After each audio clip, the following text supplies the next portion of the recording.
Revenons en France avec ce chiffre qui devrait tous nous interpeller. Ce week-end, les violences conjugales ont fait leur 100e victime dans notre pays depuis le début de l'année.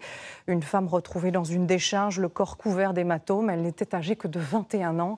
Et sa mort va forcément donner un écho particulier à la grande réflexion sur la question que doit ouvrir le gouvernement mardi prochain.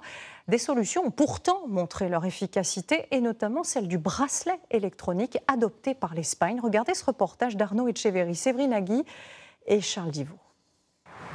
Plus les mois passent, plus Lucien Douib en est convaincu. Sa fille, Julie, tuée au mois de mars dernier par son compagnon, aurait pu être sauvée si celui-ci avait eu un bracelet électronique.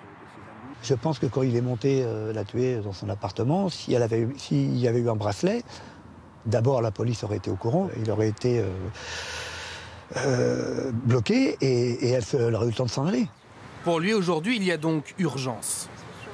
Depuis ma fille, ça fait 6 mois, il y en a quand même eu 70. C'est énorme.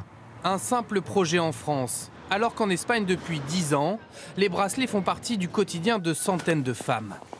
Depuis la sortie de prison de son ancien mari, Anna ne se sépare jamais de ce petit objet. Ça, c'est mon boîtier de protection. C'est un peu mon ange gardien.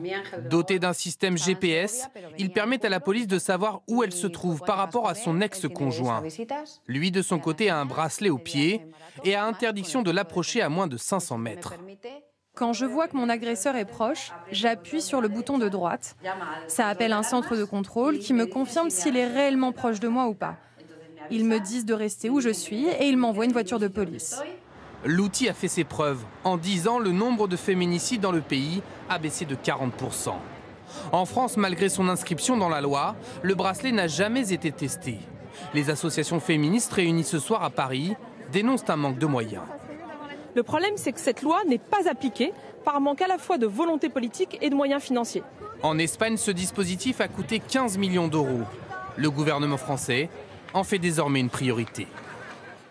Et je vous rappelle le numéro de la plateforme d'écoute que vous pouvez appeler si vous subissez ce genre de violence. Il s'agit du 39 19, un numéro anonyme et évidemment gratuit.